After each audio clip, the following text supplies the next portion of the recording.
Very good afternoon, everyone. And as we all know that Honorable Vice Chancellor Madam is with us, so I would like to ask her humble permission to begin with the program.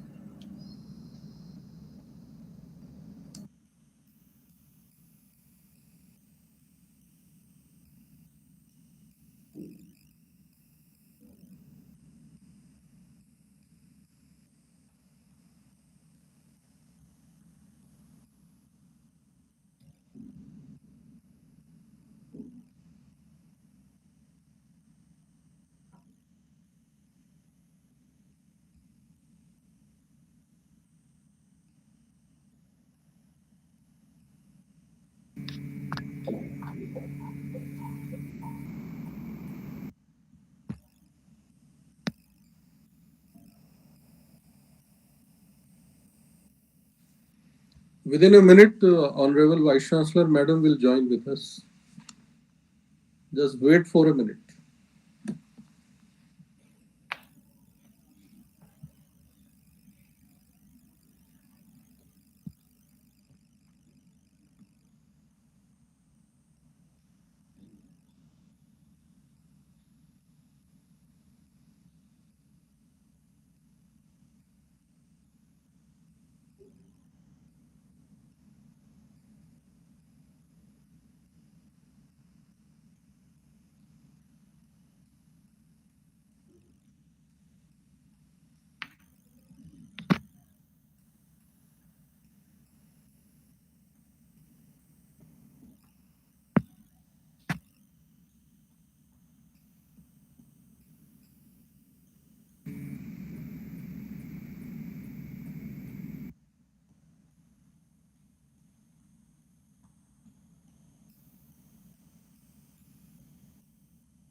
Good afternoon, everyone. As we all know that it is a proud moment for all of us that Honorable Vice Chancellor Madam is with us. And with her due permission, we would like to begin this program. So I humbly request permission from Honorable Vice Chancellor Madam. Please go ahead. Thank you so much, ma'am. A very good afternoon to Honorable VC ma'am, respected Dean sir, Reverend HOD sir, eminent speaker sir, all respected teachers and all dear participants. We have got a golden opportunity to take part in this national webinar on towards a smarter battery management system for electric vehicle applications. With the permission of Honorable VC ma'am, let's begin this webinar with this Saraswati Vandana.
We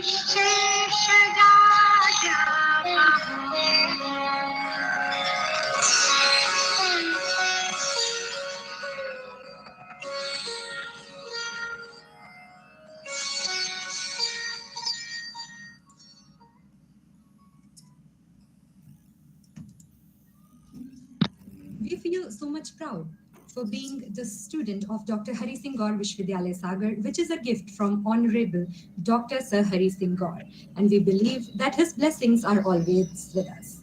Department of Physics, School of Mathematical and Physical Sciences, Dr. Harisingh Gour Vishwavidyalaya Sagar proudly present the national webinar on Towards a Smarter Battery Management System for Electrical Vehicle Application. I, Sherry Nasir, on behalf of Department of Physics, extend a hearty welcome to one and all. And now, to begin this session, I would humbly request Professor Ashish Verma, sir, Dean School of Mathematical and Physical Sciences, Senior Professor, Department of Physics, and Convener of the event, for his welcome speech. Over to Professor Ashish Verma, sir. Thank you very much, and good afternoon to everyone.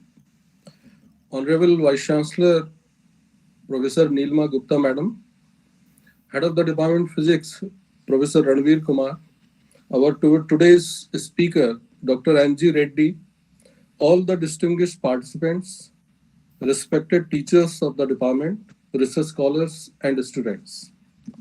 First of all, I want to give my gratitude to Honorable Vice Chancellor, Madam, for giving her precious time and extending her support for many such academics endeavors. I want to welcome our HOD, Professor Ranveer Kumar, and thankful for giving me all kinds of support to organize this webinar. I want to give my special welcome to the speaker, Dr. Anji Reddy Polu, for giving us time. And really, it's thankful that he has prepared presentations for such an emerging topic, which is very required nowadays. I'm feeling very glad to announce that Dr. Reddy is the alumni of our department, of our university. And there is another information that he had carried out his PhD under the supervision of Professor Ranveer Kumar. So both of the way, it's feel us proud that Dr. Reddy has moved out at least 20 countries around the world and given the name of Dr. Harisingh Gour to everywhere. So I am really very thankful to him. And I am also, it is very important to support our technical staff who are working hard to organize the webinar. And it is very important to announce their names also. So I am very happy that with me, Dr. Nilesh Jain, he is the Associate Professor of Sagar Institute of Research and Technology, Bhopal, and my all research scholars like Mr. Arun Kumar Singh, Mrs. Sari, Mrs. Swati Kurmi, and Mr. Praveen Latoria, and many others who are supporting me not directly but indirectly also. So it is the time when we organize such a webinar. It is very important to say thanks to everyone because they support the academic activities all around. As far as today's topic is concerned, I think Dr. Professor Ranveer say more about that. But for the few lines, I would say that the word is moved through the electrical vehicles. And if we talk about the electrical vehicles, the battery is one of the most important thing and play a very important role in that. And nowadays we are using the lithium-ion batteries, which are very useful in the very personal electronics application, like in your cell phones to the electric vehicles. So because of the fragile nature of these types of battery, when compared to the lead acid batteries, a comparatively smart monitoring is necessary for safe operation. So if we talk about the battery management system, they required the acquisition of temperature, acquisition of voltage, acquisition of current, battery backup, and the surrounding application. So I think that today's lecture will be very beneficial for all of us because when the time is coming when we go and purchase electric vehicles for our own use, so that is a very right way to choose your battery. And I think Dr. Reddy has done a lot of research on that. So with these words, I again welcome to you all, and thank you very much. Sherry. Thank you so much, sir. Now, with due respect, I would request Professor Ranveer Kumar, sir, Head Department of Physics, to throw some light on the topic of the webinar. Over to you, sir. Okay, thank you, Sherry. First,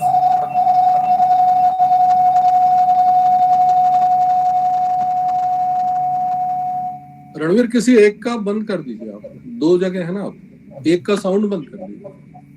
बंद है. Hello. First of all,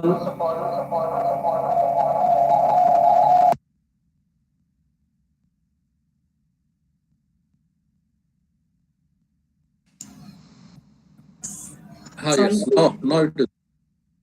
okay, mobile से जुड़ा हुआ.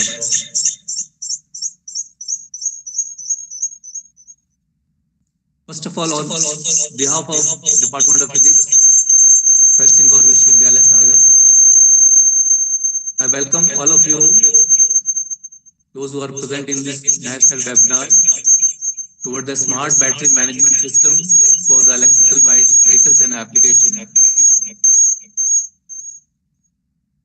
I heartily welcome to our Honorable Vice Chancellor Madam, Professor Nilima Gupta, for sparing the valuable time for this. Your presence, Madam, is source of great inspiration.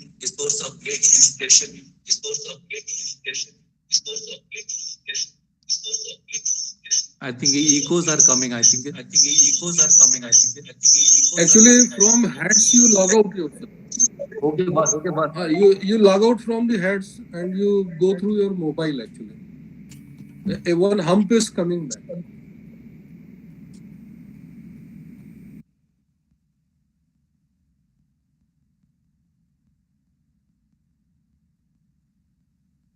okay. Think it is visible now, sir? Hello. Please go ahead. Yeah. I welcome our annual speaker, Dr. Anji Reddy, from the Department of Physics, the Hyderabad College of Engineering, for his kindly accepting our invitation and gracing this webinar by his valuable lecture. He will give the lecture. I also welcome Professor Ashish Verma, the convener, the Dean of Mathematical Sciences, for taking this initiative for hosting this webinar. I welcome all the participants, faculty members, scholars, scientists, those who are attending this webinar. I'm sure that all the participants will be benefited by the lecture of the Dr. Anji Reddy. And I welcome all the technical committee members, those who have organized this webinar. I want to introduce that, as we know that the energy demand is increasing day by day, and the global reserves of the natural gases and other fossil fuels are decreasing rapidly. And traditionally use of these resources produce the tons of carbon dioxide which are polluting our environment, such as the greenhouse emission is there, global warming, which may lead to the hazards to the next coming generation and to the mankind. If we see that one day, if you get up in the morning and if you want one cup of tea and no energy sources are there, then you cannot prepare the tea even. So if you go in the future and you think that if 100 years ago, if there will be no fossil fuel, no natural gases, then what you will do? And there will be a great transformation. So there is a need of the alternative energy resources, what we call the renewable energy sources, to overcome it. And we have this one. And in this special regard, we have the solid state batteries, fuel cells, solar cells. These are the technologies by which we can convert the chemical energy into electrical energy and we'll get the energy. One of them, this is the solid state battery, especially for the transport systems, as our topic is there, towards the smart battery management system for the electrical vehicle.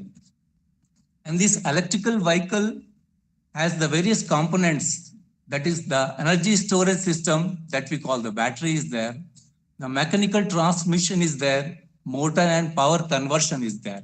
Means it is the effectively use of this mechanism, we can convert this chemical energy into electrical energy and the electrical energy again into the mechanical energy so that we can run the electrical vehicle properly. But again, we have the very complicated systems are there, the sensors are there, actuators are there, controls mechanisms are there, supercapacitors are there, which can be assembled and we can make a very good electrical vehicle.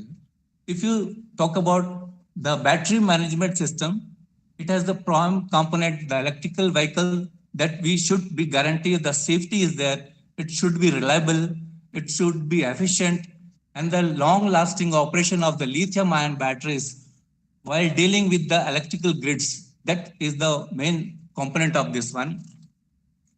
But if we, Anji Reddy will give the detailed lecture on it, but I will talk about little about the energy storage system that we call the batteries, that will convert the chemical energy into electrical energy.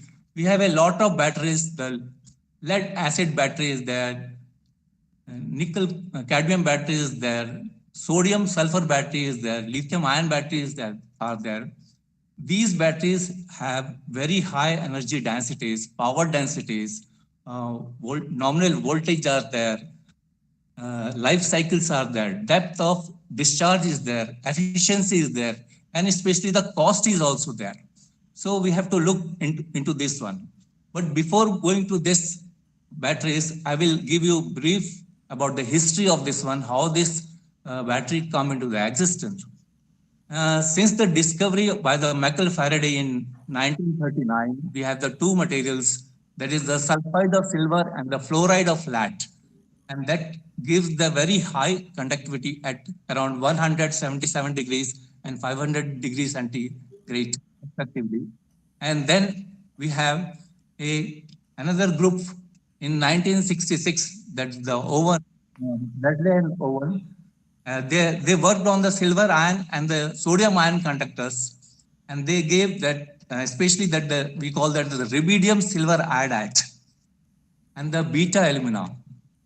They gave, this was the turning point where we get the very high ionic conductivity, because the rubidium silver iodide, with the rubidium is the small ions and the iodine is the big ion. And the people believe that how this silver rubidium will move into the lattice of this matrix, because the iodine is very bigger in size, but we have that one. So at that time we get the very high ionic conductivity that is the comparable to the liquid electrolytes, and thus the silver iodide has the conductivity value comparable to the liquid electrolyte. And the very special property of the silver iodide that they have the 42 vacant sites for the two silver ions. Means two silver ion can move into the lattice, vacancy of 42. So we call that this is the liquid-like motion. And especially this liquid-like motion, so we can compare the solid-state battery is comparable to the liquid electrolytes also, because they should possess some ideal properties of solid electrolytes. They should meet, and especially that is what we call the high ionic conductivity of the order of 10 to the power minus 2 to minus 4, and it should have the negligible electronic contribution. We don't want the electronic contribution, otherwise the battery will be useless. And the transference number that is we call that should be unity, means only the principal charge carriers are ions, and especially the single ions. So here, if in a simple way, if you talk, we have in the battery, we have the anode, cathode, and the electrolyte. So all of them we have to optimize. Also, we have to optimize the conductivity value and as well as cathode materials. We have the various materials that we have the lithium manganese oxide is there, lithium iron phosphate is there, lithium cobalt oxide is there, and lithium sulfur is also there. So if you increase the performance of this cell, means we have to increase the energy density, power density, discharge capacity, and all these things, and we have to place into the picture that how effectively your battery is working. And no doubt the role of structure of the material, that is very important because lithium ion is moving into the structure of that. So if it is easily going through that structure, so we can call that it can move into the that lattice, that matrix. And intercalation is also important. The lithium ion can easily go into the cathode material and it's come out, means what we call charging and discharging. That should be very important. And if you optimize this one, and we can get very good performance of the battery. And still research groups are working on this one. So with the lithium have this lithium ion conducting batteries are play a very important role. And this battery, if the energy storage system, if you compare, if you manage with the electrical vehicles, means how effectively these batteries can be to uh, used to change that one, means uh, mechanical in a mechanical way, means chemical energy into electrical energy and electrical energy into the mechanical energy. That is very important. We have the vehicles like that. Suppose we can have to drive it to the upstairs, means very high. At the time, we need the capacitors, super capacitors, so that can discharge energy at the very instant of time, and we can get accelerate that vehicle. So I think the detail of that will be given by Dr. Anji Reddy in this lecture. Okay, thank you all of you for that. Thank you so much, sir, for your kind words. We all are privileged with the presence of Honorable Vice Chancellor Dr. Harisingh Gour Vishwavidyalaya Sagar MP in this webinar. And this is the golden opportunity to listen her motivational and precious words. So now I humbly request Honorable Vice Chancellor Professor Nilima Gupta ma'am. Thank you very much. The Dean of the Faculty, Professor Ashish Verma, the Head of the Department, Professor Ranveer Kumar, the Speaker of the Day, Dr. Anji Reddy Polu, all the faculty members of the Department of Physics and other faculty members who are linked up with this webinar, and everybody else who is linked up to this webinar, and those who are interested on towards a smarter battery management system for electric vehicle applications. It's being organized by the Department of Physics of Dr. Harisingh Gour Vishwavidyalaya Sagar. And I'm very happy to note that under the leadership of the Dean of the Faculty and the Head of the Department and their entire organizing team, a webinar has been organized today by the department. And when I went through the topic, towards a smarter battery management system. So as Professor Verma and Professor Ranveer Kumar just talked in detail about the batteries, because they are experts in this field.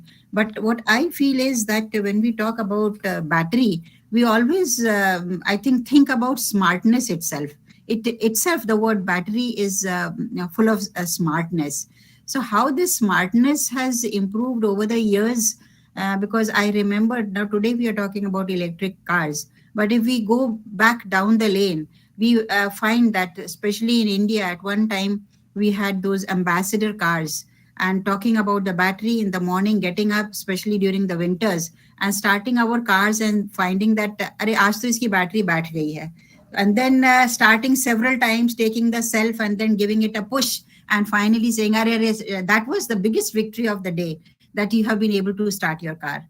And then we evolved, like we humans evolved, our battery system also evolved, our cars also evolved, and we had slightly better and smarter cars because I remember the first car which I purchased, that was also an Ambassador, and we had this problem. Then we thought that let us now switch over to a Fiat. So, and I was very happy. I had started with my job as a lecturer, and that my first Fiat car, it appeared to be very smart. But we had this problem also कि अब battery गर्म हो गई है, अब उसको ठंडा करो, उसमें पानी डालो, and then only we were able to start it. But then came the time of Maruti, and the biggest pleasure was that when we could not find hardly any car who was being towed or जिसको धक्का देना पड़ रहा है इसको start करने के लिए, तो वो बैटरी सिस्टम हमारा इवोल्यूशन पर चलता चला गया. बट स्टिल ये बैटरी भी चलती रही है, but we know that how we have sort of become addicted to cars. Whereas earlier we had very few cars, say in the entire city or in the entire locality or even in the family. हर घर में भी गाड़ी नहीं हुआ करती थी. And we had to pool, whenever we had any difficulty, we had to think कि अरे कोई मुसीबत आएगी, उनके घर में गाड़ी है, ले लेंगे. So that was a time. But now today in each family, we find how many, the number of earning members, we have those number of cars. So when we had these cars, now the next problem came is that all of us, जब वो पानी की टंकी अब खाली होने लगती है और सुई नीचे आने लगती है जीरो की तरफ, we have to move towards the petrol pump. Everybody had to face this. कि जैसे भूख लगती है, खाना खाना जरूरी है, उसी तरह से गाड़ी में whenever we saw our needle dwindling down, we had to look for a petrol pump. So now again we had to evolve, and this was the time when we started having now cars. I heard about it first of all when in my visit to America, and I could see a Tesla की बिजली की गाड़ी है, and it has an electric ये car है. It was a Tesla, and I could see that it did not require any fuel. So now we have moved to those times that now we have forgotten those days, but I still remember. I cannot forget those early days when we had those cars. But with this evolution, now we have such wonderful vehicles where we do not have to look even for a petrol pump. But I'm sure the petrol pump owners are feeling sorry about it. But now we are moving towards the batteries. And like Professor Ranveer Kumar said, that these batteries which we have today, these electric batteries, so the life of the battery, as far as I know, it is about from 8 to 10 years, maybe approximately. And looking into the affluency of families now, I think everybody wants to keep a car also for 8 to 10 years, and then they think of switching over the car. So I think that it becomes a lifelong asset, that when you own a car, as compared to other cars, there is a life of the battery and we have to replace it. पहले guarantee period में रहेगी and then उसी life खत्म हो गई, नई battery लानी है. But here if you purchase an electric a car with this sort of battery, then we know that it is a lifelong facility which we have got. So, but if we talk about the strength of these batteries, about 2 to 3% of its starting range is lost annually. So gradually it becomes weaker, just like the normal battery becomes weaker, it becomes weaker. But this battery, it is almost similar to the battery which we are using in phones, which we are using in the smartphones, the laptops, and the tablets. So these, I think Professor Verma has already told us in detail about these lithium ion batteries which are being used in cars like Tesla and Jaguar. We also have these nickel metal batteries, the hydride ones, which is being used basically in hybrid cars like Toyota. But if we talk about India now, I was talking about USA where I saw these types of cars for the first time. But in India also now Tata is coming up, and Tata, and Nexon, Tata, and in addition to Tata, we have Hyundai who are making these types of cars. Jaguar, Audi, Mercedes, they are also more or less they are assembling these cars here. So once we have this facility of these types of cars, now what about the life of these? Suppose we have these types of cars which have an electric battery, a smart battery as you are calling it. Let me also try to be a little smart and call them as smart batteries. So these, what about the charging? Because we have to charge them. And when we charge them, it about from 20 to 80%, it gets charged in 1 hour. So that is also a very good success rate. So I was also very happy to see that this time when our finance minister, she talked about battery swapping policy, which is coming up. So I think that is a very big achievement for our country, the battery swapping policy. Because according to this policy, the center, that is the government of India, is planning to come out with a battery swapping policy with standards for electric vehicles, which we commonly call as EVs now, electric vehicles. Let us now move to that smarter age. The private sector will be encouraged to develop these sustainable and innovative business models for battery or energy as a service. So now we see that now our work plan is also changing and we have to move them. So just like we were just talking about how our vehicles earlier, we also talked about carbon dioxide and how it is being emitted. We also had the Vehicular Pollution Act by the government of India when we talked about how we can decrease the pollution and the greenhouse effect also. So these, with this advancement, the budget which was proposed by our finance minister talked about strengthening the EV industry, that is this electric vehicle industry, and to develop an ecosystem of this type. So that which will spur the demand for green vehicles. We are talking everything about green, a green environment, a green ecosystem. So about green vehicles also, we are moving towards an age of green vehicles, such as these electric two-wheelers also, electric three-wheelers also, and also electric four-wheelers, also electric buses coming up. And we have had some, I see, I'm not very much familiar with our speaker of the day, Dr. Anji Reddy, but as I hear that he's visited a number of countries and he's an expert in this field. So I'm sure that he will be talking in detail about these electric vehicles. But I must say that the inclusion of energy storage in the harmonized list of infrastructure as proposed by the government of India will definitely facilitate cheaper finance for EV battery makers. And we do hope that webinars like this, which we are organizing today, and I felt very happy because I have not seen, seeing also the webinars being organized by various departments of physics all over the country. And this was rather a new and appealing topic. So I compliment our organizers for selecting this topic and for thinking so gravely about this, because we are entering an era.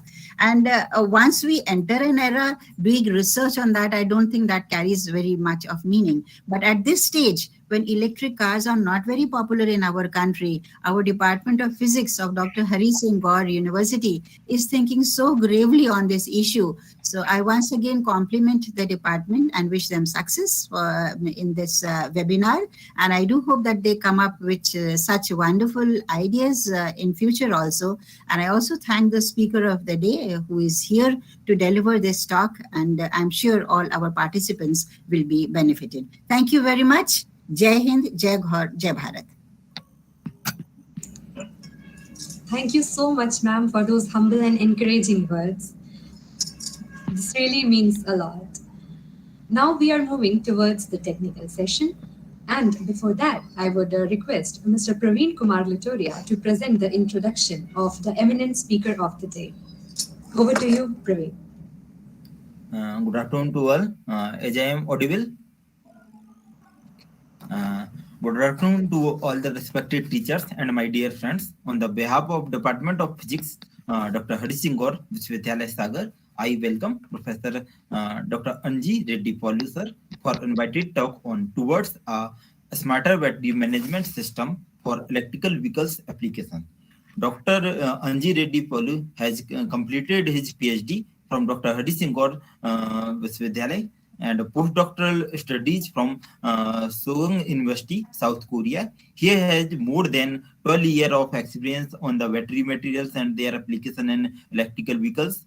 Dr. Reddy currently working as an assistant professor, Department of Physics, BVRIT, Hyderabad College of Engineering for Women, premier engineering college in Hyderabad. Previously, Dr. Reddy worked in VIT University and KL University as an assistant professor. He has published more than 50 research papers in a reputed journal and He is serving as a reviewer in many journals such as ACS, RSC, Elsewhere, Valley, Springer, etc. He has given many invited talks and keynote lectures in the various countries in reputed international and national conferences. He received many awards and honors for his contribution in the research on energy storage device and also in academia. Dr. Reddy having 3 patents for his credits. Dr. Reddy having a H-index of 23 and having more than 1,1500 citation on a Google Scholar. Dr. Reddy is also a lifetime member of Electrochemical Society of India and visited more than 12 countries. We are very fortunate that Dr. Reddy accepted our invitation for invited talk on towards a smarter battery management system for electric vehicle application. We are very pleased to welcome Dr. Anji Reddy Polu. Thank you, sir. Yeah, thank you, Praveen.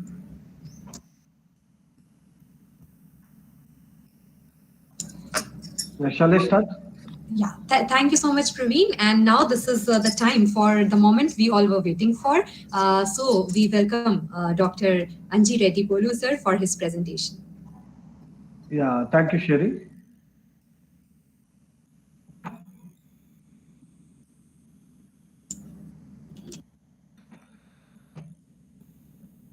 Yeah, I'm sharing my screen. Right. Are you able to see my screen? Yes, sir. Yes, sir. It's visible. Right. Yeah, first of all, good afternoon all. I'm very thankful to organizers. It's a really great privilege to me to give a lecture in my, almost I am feeling this is my host institute because I worked, I did my MSc and PhD from the same organization. And I'm also thankful to organizers for giving this opportunity, particularly Honorable Vice Chancellor Professor Neelima Madam and the convener of this webinar, Professor Ashish Verma sir, and head of the Department of Physics and also my supervisor of my PhD, Professor Ranveer Kumar sir. Thank you all for giving this opportunity. Okay, today I'm going to talk about the one of the major issue what we are facing now in energy industry and what is the solution for that. Okay, I'm going to talk on that. Particularly, my topic title is towards a smarter battery management system for electric vehicle applications. Okay, in nowadays we are using one or two types of batteries in electric vehicles, particularly lithium-ion battery we are hearing in the market, or lead-acid battery we are hearing in the market, and some cases we are hearing lithium phosphate battery they are calling. Okay, then what are the issues using with these batteries? What is the alternate for these batteries in future? Okay, at present we are using lithium batteries, but what is the alternate and what are the issues we are facing in that lithium? That we will check one by one. See, is an EV right for me? See, actually, we will think like this: is an EV right for me? Just we will think one. We will discuss one by one. See, first you can observe here: is charging an EV cheaper than buying gas? Just we will think about this. Yes, right. There is no doubt at all. Are electric vehicles are affordable? Okay, this point of view at present, no. Okay, and is charging an EV cheaper than buying gas? Yes. And how and where would I charge an EV? This is also one of the main question we are facing now. And what type of EV is best for me? Okay, we are having a lot of companies in the market who are selling their EVs. Which company is best and how we can choose that electric vehicles? That may be two-wheeler or four-wheeler. Okay, will an EV go enough miles between fill-ups? This means range. Suppose if you want to travel more than 200 kilometers, okay, whatever EV you are using, that is enough or not. We need to check the range of the electric vehicles.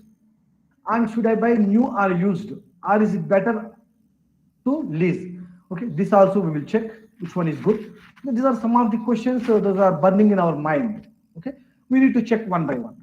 See, this is the outline of my topic. Why electric vehicle we have to use? What is that electric vehicle concept? And what are the main management systems we need to check? One is energy management system. Second one is battery management system. What are the advantages and disadvantages of electric vehicles?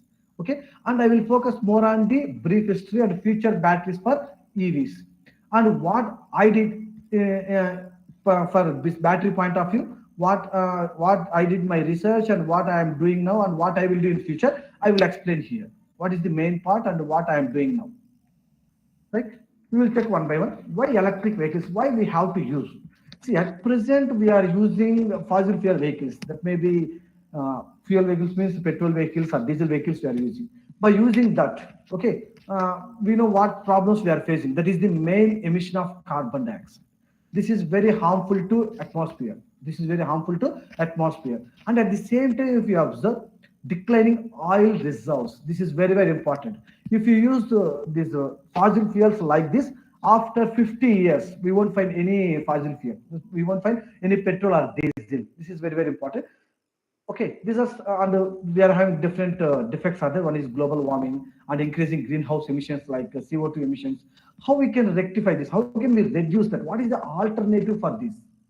That is when we need to check alternative fuels or improve the existing power system efficiency, or we have to go for alternative fuels, or we need to check for new materials or alternative power systems like electric vehicles. These are some of the solutions. Okay, which is best we will check. Okay, this is we have to say buy to fossil fuels, that means petrol or diesel vehicles. If you check this one, see, really we are surprising by seeing this. Really, we are surprising by seeing this. Most populated cities on earth, if you check here, I have given around 20. Out of 20, 14 cities from India. In 2020, if you observe, most polluted cities, okay, of almost 14 cities. This is in 2020 report. First place is Hotan, that is China, one of the city in China. Remaining you can observe here, Ghaziabad and other cities, almost all are from India only. Okay, continue. We are observing these are from India only. That means we need to improve air quality in Indian cities. We need to improve the air quality in Indian cities. This is very, very important. Otherwise, we will face a lot of issues in future. If you check 2021 report, first place again goes to India, that is Delhi. Okay, world's most populated cities today, and at the same time, worst in the world. Worst in the world with pollution. Delhi occupied the first place again. Next, Lahore. Like this, we got different cities. Okay, right. See, top 100 cities you can observe in 2020, most polluted cities. 46 from India, 42 from China. This is not good for our future. Okay, you can observe here 2020. Top 10, if you observe, only one city from China. Remaining 9 are from India. Remaining 9 are from India. These are most polluted cities. Okay. Now, what is the alternative for this pollution? If you observe the carbon dioxide emission, okay, if you check 2019 to 2020 comparison, the carbon dioxide emission reduces, you can remember here, in different countries. Come to India, see, compared with the 2019, in 2020, the carbon dioxide emission that is reduces by 11.7%. Okay, this is not surprising because in 2020 we have lockdown. Okay, due to that reason, the carbon dioxide emission reduces particularly in India, in other countries also. Due to the pandemic situation only, the carbon dioxide emission reduces. And even you can observe here from 1882, since 1982 to, if you observe up to 2020, how the carbon dioxide emission graph in India, this is only in India, you can observe here. See, in 1970s, not that much carbon dioxide emission. But if you go like this, okay, up to 2019, how the carbon dioxide emission is there. Okay, we can observe in 2020 that has reduced. In 2020, that has reduced due to the pandemic situation. Otherwise, that line also increased this. Okay, more than that. If there is no pandemic situation, that line goes increasing, no doubt. See, what is electric vehicle concept? What is the electric vehicle concept? See, already we know that there is a road-based vehicle only. Okay, at present. In future, we will get in flights and ships also we will get. But at present, EV is a road vehicle based on modern electronic propulsion. Okay, that consisting of electric machines, power electronic converters, and electric energy sources and storage devices, and electronic controllers. These are different parts of electric vehicle. If you observe electric vehicle, there is a broad concept. They are having different types of electric vehicle. BEV, that means battery powered electric vehicle is there, and HEV, hybrid electric vehicle is there. Hybrid means both. We can use as the battery system and a fuel system. Both we can use here. And fuel cell electric vehicles. This is also one of the electric vehicle. These are different types of electric vehicles. And one important thing we need to observe in electric vehicles, that is regenerative braking, which is possible in EV. This is very, very important, and that is very useful to us. Okay, when we are braking, okay, that mechanical energy is converting into electric energy and stored in battery. This is also very useful for our electric vehicles, regenerative braking, because energy is regenerated by braking system in EVs. And EV is not only just a car, but a new system for our society's clean and efficient road transportation. That is very, very important. Okay, we have to replace the fuel vehicles by EVs. That is an EV and intelligent system which can be integrated with modern transportation networks.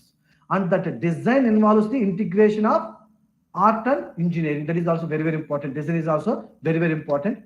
And more advancements are to be done to make them affordable. Okay, what are problems we are facing in EVs? That also we will discuss. Right. If you observe the EV mechanical composition, one is the main thing is energy source. Whatever present vehicles we are using automobile industry, the energy source is petrol or diesel or gas. Okay. Now we have to replace that. We have to replace that. That energy source will give auxiliary power to the vehicle. That energy source will give auxiliary power. At present we are using in that automobiles, that petrol or diesel is the energy source. Okay. And propulsion system. Okay, propulsion system, that is the engine that will give propulsion to the wheels. We have to replace these two in electric vehicles. We have to replace these two in electric vehicles. Energy source, petrol or diesel by battery, and a propulsion system, that engine replaced by motor. And here I have given electric propulsion system that generates necessary power to the wheels. And if you use more power motor, then more speed will be there. If you use more power battery, more range we will get. And includes transmission and energy management system. This is an electric propulsion system. And the second one is energy source. This is also very important. Present we are using fossil fuels. We have to replace this one by battery or fuel cells. Okay, that generates or accepts energy. And finally, auxiliary power system that supplies powers to auxiliaries like AC, fan, lighting system, different parts in the car. Right. This is the comparison of all the three vehicles. I'm not going to spend much time on this. Okay, these are the three types of vehicles we are going to use in future. Okay, one is the battery electric vehicle, and hybrid electric vehicle, and fuel cell electric vehicle. And these are the different types of EVs. That means the different components I have given here. Okay, example, if you observe propulsion. In battery electric vehicles, what is the propulsion system? There is motor, electric motor, just now I told. In HEVs, hybrid, this is hybrid system. That is moving with battery and fuel both. That means electric motor and engine, internal combustion engine, both we have to use here. But in fuel cells, as a electric motor. And energy system, already I told in battery vehicles, battery we can use ultra capacitors also. But EVs, HEVs, we can use battery, ultra capacitor, and at the same time, engine. Okay, engine, here we are using engine also. Okay? Right, internal combustion engine. Here the energy system is fuel cell. Right, like that I have given different characteristics. That is comparison between three vehicles. Okay, just we can go through that. Right, and the major issues also I have given. If you use battery vehicles, what is the issues? That means the limitation of battery. The range should be not that much high. The range is not that much high. That is short range, and the charging facility is also one of the big problem nowadays. And if you use HEVs, the problem is the dependence of fossil fuels, and that is complex also because there is a hybrid system. In fuel cells, high fuel cell cost at present, lack of infrastructure in a lot of countries. Okay, and energy management system, where what are the main functions of that EMS, energy management system? What are the main functions? Okay, first we need to optimize energy flow for battery efficiency. Second, we have to predict available energy and driving range. That is also very, very important. And suppose we are having 1 liter petrol in our vehicle, we have to predict how much distance we have to travel. That we have to check. The predict is very, very important in electric vehicles also. What is how much charge we are having, how much distance we have to travel. We have to predict that. And propose a suitable battery charging algorithm. This is also very, very important. Use regenerative braking to charge the batteries. This is additional advantage. Okay, whatever charging we are having in battery, this will give boost up to the battery. More energy this will give. Suggest more efficient driving behavior and report any malfunctions and correct them. Okay, this thing. These are some of the main functions in energy management system. I'm not going to much discuss an energy management system. And today's our topic is battery management system. Okay, right. If you observe the EVs in India, the market scenario, at present market scenario, this is a 2021 report that only 1% of vehicles in India we are using electric vehicles at present. Okay, 90 in that 1% also 95% of sales are two-wheelers only. Okay, because of problem with infrastructure and price also. And government of India has set a target 30% of vehicles on Indian roads by 2030 to combat pollution. This is one of the good initiative by government of India. Currently, India has more than 150 charging stations. Okay, and government of India planning to set up more number of charging stations across 62 cities in India, which will reduce range anxiety to a considerable extent. Okay, if you have car, the range is only 200. If you want to travel from one city to another city, in between that journey, you don't have charging station. Then that is very big problem. That's why government of India has taken initiation to establish more number of charging stations. And phasing out of combustion engine vehicles, because if you use combustion engine, there is a lot of emission of carbon dioxide. We have to replace that. Is the initial stage to encourage purpose of eco-friendly electric vehicles. Okay, in India, if you observe, lot of startup companies are there. In India, we are having more than 50 startup companies. Those are manufacturing EVs, that may be two-wheeler or four-wheelers. Okay, presently India targeting deploy 5 to 7 million electric vehicles in the country by end of 2020. Okay, already almost we have reached, particularly in two-wheeler, not four-wheeler. In two-wheeler we have reached, and the targeted 40 lakh passenger battery vehicle cars by 2020. This we have not reached. Thus, avoiding 120 million barrels of oil and 4 million tons of carbon dioxide. We can save this. Okay, we can save 120 million barrels of oil and 4 million tons of carbon dioxide emission. We can do that. Right. See. And we need transformation. If you observe different countries, which country using more electric vehicles, particularly this is in report 2080. If you observe 2021, more percentage of electric vehicles, most percent electric vehicles used by Norway one. In 2018 itself, you observe Norway using almost 50%. 50% of vehicles in Norway is electric vehicles only. If you observe different countries, there is no place for India. If you observe here, there is no place for India. Okay, for using electric vehicles. These are the different countries. They are using different percentages of electric vehicles in their market. Right? In Norway, only 1 in 3 vehicles registered in plug-in electric. 4% of China vehicles are electric. Norway is rapidly approaching the 50% mark. Now it has reached more than 60. Okay, and if you observe different other countries also, China's autos industry is rapidly turning all electric and aims at having around 5 lakh public charging stations by 2022. Already we know the technology of China. And UK and France are targeting 100% electric cars by 2040. Then how can we reduce different things? One is lower lifetime cost. One is, that means, if you observe the price of petrol compared with this charge, see, cheaper to charge than to fill the tank. If you want to fill the tank, now you can observe the price of petrol, that is more than 100, it's around 108 rupees. Okay, that means compared with that one, the cheaper is charging. And electricity rates are also not that much changing. Okay, those are more stable than gasoline prices. If you observe crude oil prices, those are changing rapidly. And free or reduced tolls. Government taking a lot of initiation to reduce the toll charges. And maintenance costs are lower, especially with the long battery warranty. If you take any electric vehicle, they give minimum, worst case, they will give 2 years of warranty. But if you take a very good battery vehicle, they will give minimum 8 years, no doubt at all. Okay, many models listed under $35,000 now on the market. In that price, we will get electric vehicles. And grants, rebates, and tax credits for new or used EVs and chargers. And the government has given a lot of benefits to us. Okay, in different FAME schemes.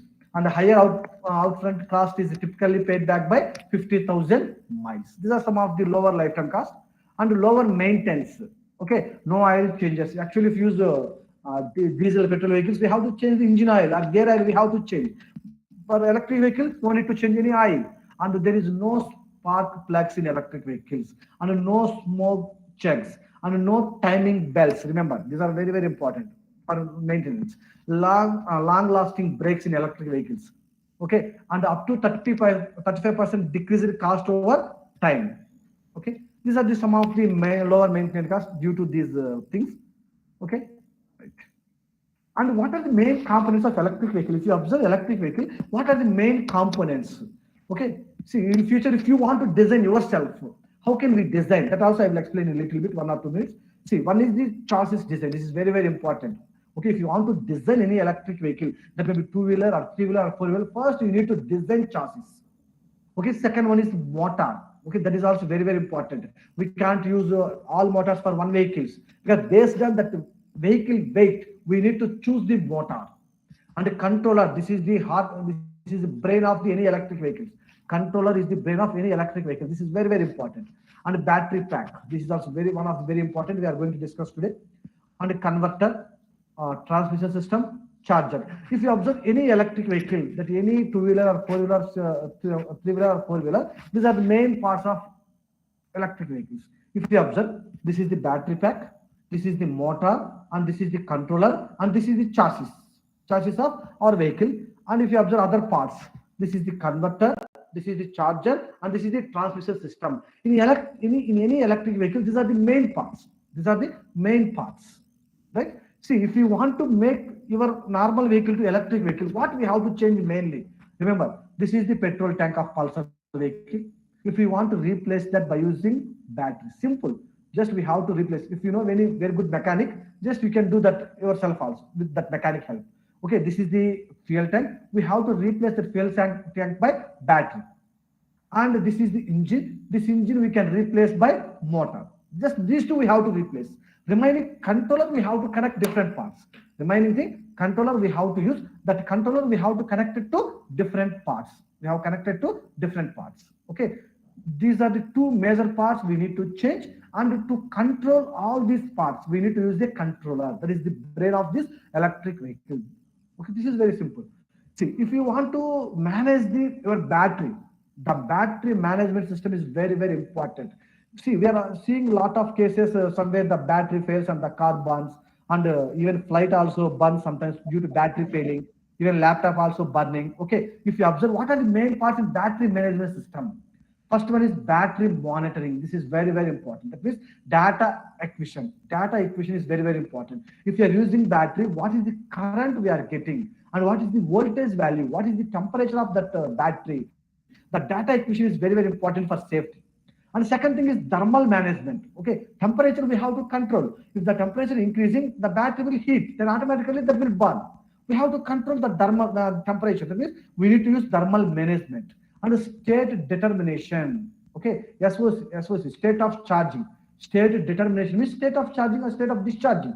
If you are using that battery, what is the state of the charging? How much distance we can travel with that charging? That state also we need to check. That is also very, very important. The state of determination. And the user interface also very important for controlling all these things. For control, we are using the electric control. For controlling all these things, we are using the electrical control. Okay, this battery monitoring system is very, very important. Okay, we have to control the battery monitoring. We have to control the state of determination. We have to control the thermal management. We have to control all these things with the electrical control. Otherwise, we will get lot of safety issues. See, making battery is one thing. Okay, one portion, but managing that battery is another thing. Okay, managing battery is another thing. We have to manage that battery. After making the battery, we are connecting the battery in any appliances, that may be electric vehicle and other places. Okay, we have to manage that. Otherwise, you will get a lot of issues. We are having a lot of safety issues. The battery management is very, very important. Suppose you are charging your mobile. Okay, so after complete charging, that is automatically cut off. Otherwise, the battery will fail. Okay, that system we have to maintain, automatic cut off. Okay, and if the temperature is increasing, automatically cut off that battery. Those things are very, very important in battery management system. See, at present, if you observe, the cost of battery is high, no doubt. Even the electric vehicle cost is also very high, no doubt. Okay, compared with other petrol or diesel vehicles, the cost is around more than 30%. Okay, the reason is availability of lithium. We are using lithium-ion battery. Okay, the availability of lithium, the cost is increasing. If you observe here, this is the fuel cars. This is the electric cars. So if you observe at present in 2019, the cost of electric vehicles are more. In 2021, this is little bit decreasing. You can observe here. Okay, fuel car is not changing. See, the fuel cars range, the price is not changing. Little bit. Okay, increase or decrease little bit only. But you can observe electric cars. Okay, compared to 2019, that is a little bit decreasing here. If you observe in 2023, that will decrease more. In 2025, that will decrease more. Okay, because the cost of lithium or any other battery that will decrease in future, no doubt. Okay, that will decrease in future. In future, automatically the car price will reduce. The car price will reduce. Right? Right. If you use electric vehicle, what are the benefits? Okay, cheaper to run because electricity is cheaper than petrol. I'm talking about maintenance, particularly at present. Okay, the electricity price is less compared with the petrol and better for the environment. We can completely reduce the carbon dioxide emission and reduce noise pollution. This is also very, very important. Okay, if you use petrol or diesel vehicles, we are getting a lot of noise pollution. If you use electric vehicles, there is no noise pollution and less environmental impacts across their life cycle, particularly manufacturing, use and disposal. Okay, this is some disadvantages that we will discuss about that. And less dependence on foreign oil. Whatever fossil fuels we are using, we are importing from other countries. These are some of the advantages by using electric vehicles. What are the disadvantages? Currently more expensive than normal cars. Already we know that around 30 to 40%. Not many places to charge your car. This is one of the biggest problem in India. First, we need to establish the infrastructure, charging infrastructure. First, we need to establish. Okay, not many places were having charging points. Can only travel 200 to 500 kilometers. Okay, this is maximum range I'm talking. Even at present cars, these are not, no car is giving 500 range in India at present. Okay, even you can use MG, that is also giving up to 400 to 450 only. MG also. Okay, if you start on XM, that is around 300 kilometers range only. Even in two-wheelers also, okay, no two-wheeler is giving more than 200. Even you can observe Ola, that is also around 160. In Eco mode, they are saying 180, even that is giving 160 only. And this is one of the main disadvantages. And charging time, this is also one of the main disadvantages. But in future, now itself we are having some fast chargers, but in future we will get more fast chargers. Charging can take hours. And this is one of the main drawbacks, silent operation. That means potentially dangerous for pedestrians. Someone is walking on the road. Okay, that is not giving any sound. We have to make the horn. Okay, that is nothing. These are some of the disadvantages with the EVs. Okay, if you observe the strategy of the market, if you observe here from 2005 to 2025, in 2025, see if you observe the electric scooters and electric vehicles, if you observe the electric scooters and electric vehicles, in future this will increase, no doubt. Okay, the usage of electric vehicles and electric scooter, that will increase. If you observe the different vehicles, in future we will get more these electric scooters and electric vehicles. And some countries has decided deadlines. Okay, when we have to stop our fossil fuel vehicles, so the petrol or diesel vehicles. Norway 2025. Okay, some other countries 2030, 2035, 2040, 2050. Then what about India? Okay, already they decided by 2030, 30% of vehicles are electric, 30% are EVs. But 100% when we will get, it will take long time, no doubt, because the country like India, this is a large population, it will take time. Okay, these are some of the countries, they are decided to completely transform to electric vehicles. Okay, and I will enter into our battery. And what are the different terms we will use in battery? One is the general we use capacity. What is the battery capacity? What is specific energy of the battery? What is energy density? What is specific power? Energy efficiency. This is also very, very important. State of charge and DOD, depth of discharge. These are the different terms we are hearing in battery. These are the different terms we are hearing in the battery.